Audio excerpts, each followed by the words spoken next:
গুরুকুল চ্যানেলের পক্ষ থেকে সকল ছাত্রছাত্রীকে স্বাগত।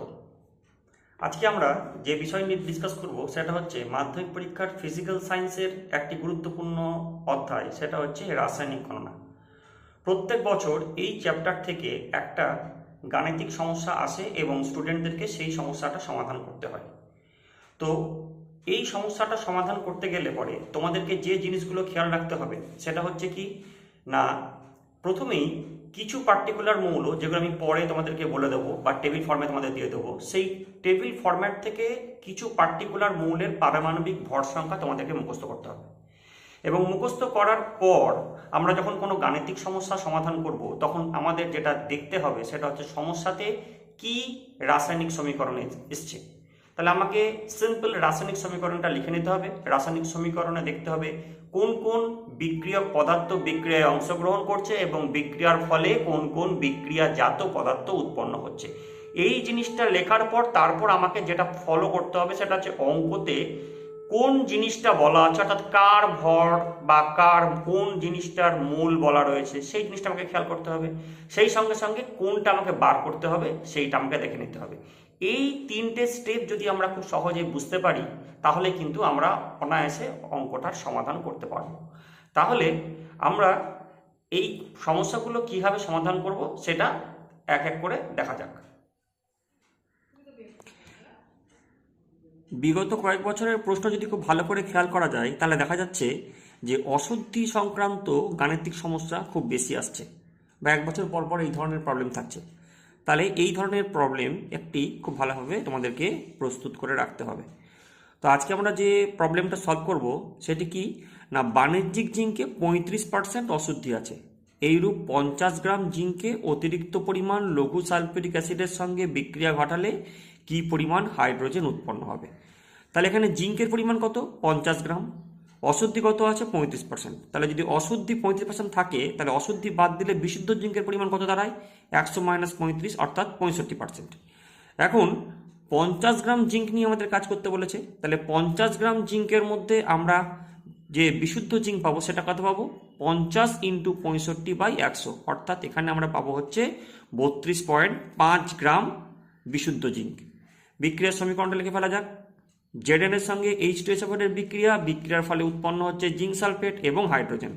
তাহলে দেখো 65 গ্রাম যদি জিঙ্ক বিক্রিয়া করে তাহলে এই বিক্রিয়ার ফলে উৎপন্ন হয় 1 × 2 মানে 2 গ্রাম হাইড্রোজেন। তাহলে 65 গ্রাম জিঙ্ক থেকে হাইড্রোজেন উৎপন্ন হয় 2 গ্রাম। তাহলে 1 গ্রাম থেকে উৎপন্ন হবে কত, 2/65।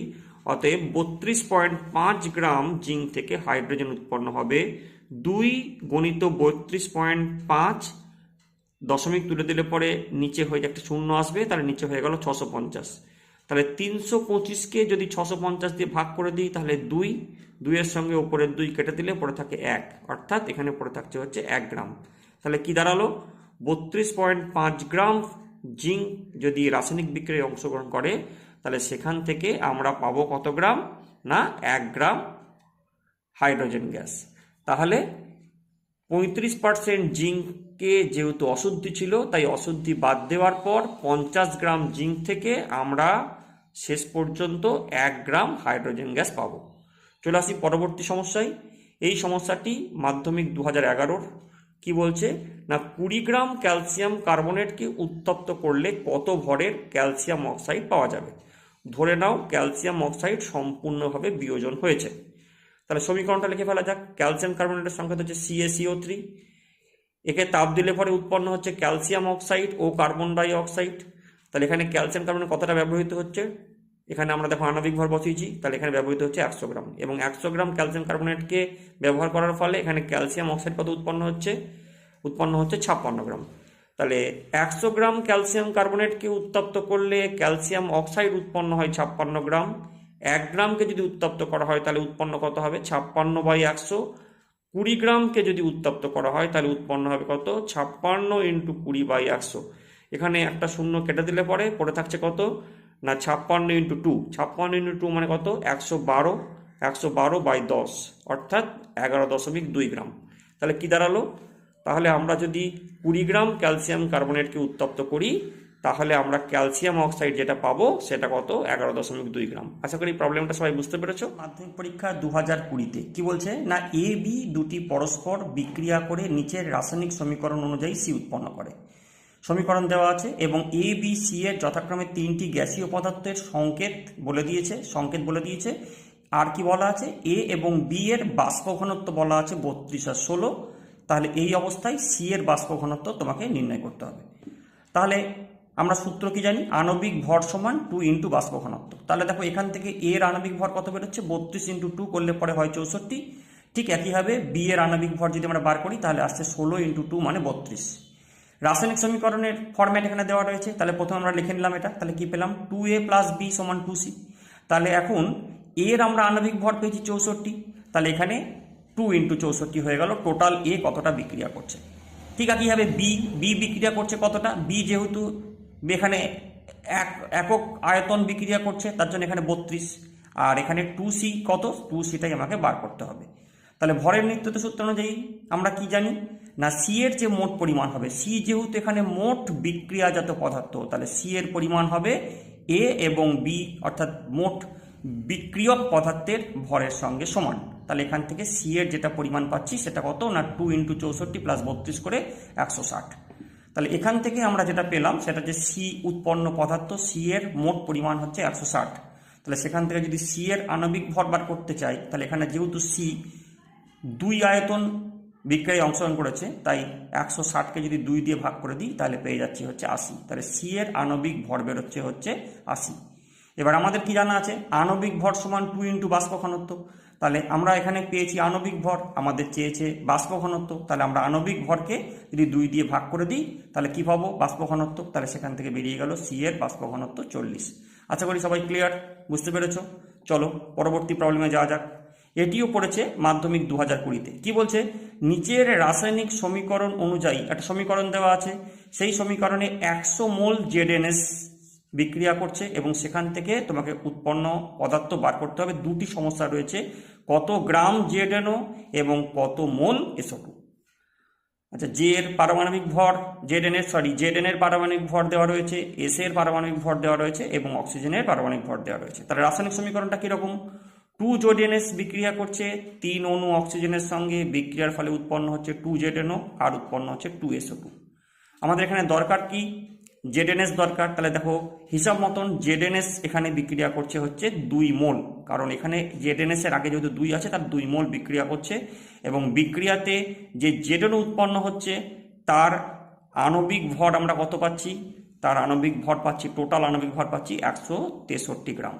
ঠিক একইভাবে এখানে SO2 উৎপন্ন হচ্ছে কত SO2 এর আগে ব্যালেন্স করবার জন্য 2 আছে তার জন্য এখানে 2 মোল SO2 আমার উৎপন্ন হচ্ছে।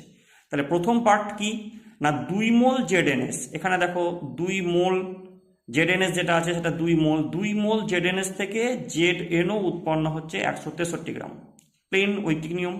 তাহলে 1 মোল যদি হয় তাহলে নিশ্চয়ই কম হবে তাহলে 163/2 গ্রাম। আর যদি 100 মোল আমাদের বলা আছে অঙ্কতে 100 মোল বিক্রিয়া করছে তাহলে 100 মোল জেডএনএস থেকে জেডএনও কত পাওয়া যাবে 163 ইন্টু 100/2 2 দিয়ে যদি 100 আমরা কেটে দিই তাহলে পড়ে থাকছে 50। তাহলে 163 আর 50 এর গুণফল হচ্ছে 8150। তার মানে 8150 গ্রাম আমরা কি পাবো এখান থেকে উৎপন্ন পদার্থ হিসাবে জেডএনও পাবো। পরবর্তী পার্ট কি বলছে না এখানে দেখো বিক্রিয়াতে জেডএনএস বিক্রিয়া করেছে 2 মোল এবং 2 মোল জেডএনএস বিক্রিয়া করার ফলে SO2 উৎপন্ন হয়েছে 2 মোল। তাহলে আমরা লিখতে পারি 2 মোল জেডএনএস থেকে SO2 উৎপন্ন হয়েছে 2 মোল। তাহলে 1 মোল থেকে কত উৎপন্ন হবে 2/2 আর 100 মোল থেকে কত উৎপন্ন হবে 2/2 ইন্টু 100। তাহলে 2 কাটাকাটি হয়ে যাচ্ছে তাহলে পড়ে থাকছে কত 100। তার মানে 2 মোল জেডএনএস যদি বিক্রিয়ায় অংশগ্রহণ করে তাহলে সেখান থেকে আমার SO2 উৎপন্ন হবে 2 মোল। আশা করি সবাই বুঝতে পেরেছো। গুরুকুল চ্যানেলের পক্ষ থেকে সকল ছাত্রছাত্রীকে স্বাগত। আজকে আমরা যে বিষয় নিয়ে ডিসকাস করব সেটা হচ্ছে মাধ্যমিক পরীক্ষার ফিজিক্যাল সায়েন্সের একটি গুরুত্বপূর্ণ অধ্যায় সেটা হচ্ছে রাসায়নিক গণনা। প্রত্যেক বছর এই চ্যাপ্টার থেকে একটা গাণিতিক সমস্যা আসে এবং স্টুডেন্টদেরকে সেই সমস্যাটা সমাধান করতে হয়।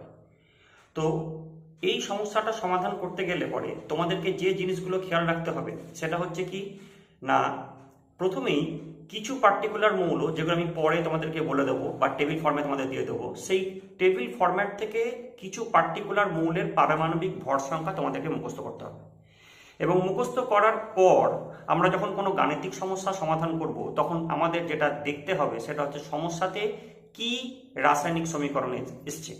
তাহলে আমাকে সিম্পল রাসায়নিক সমীকরণটা লিখে নিতে হবে। রাসায়নিক সমীকরণে দেখতে হবে কোন কোন বিক্রিয়ক পদার্থ বিক্রিয়ায় অংশগ্রহণ করছে এবং বিক্রিয়ার ফলে কোন কোন বিক্রিয়াজাত পদার্থ উৎপন্ন হচ্ছে। এই জিনিসটা লেখার পর তারপর আমাকে যেটা ফলো করতে হবে সেটা হচ্ছে অঙ্কতে কোন জিনিসটা বলা আছে, অর্থাৎ কার ভর বা কার কোন জিনিসটার মূল বলা রয়েছে সেই জিনিসটা আমাকে খেয়াল করতে হবে। সেই সঙ্গে সঙ্গে কোনটা আমাকে বার করতে হবে সেইটা আমাকে দেখে নিতে হবে। এই তিনটে স্টেপ যদি আমরা খুব সহজে বুঝতে পারি তাহলে কিন্তু আমরা অনায়াসে অঙ্কটার সমাধান করতে পারবো। তাহলে আমরা এই সমস্যাগুলো কিভাবে সমাধান করব সেটা এক এক করে দেখা যাক।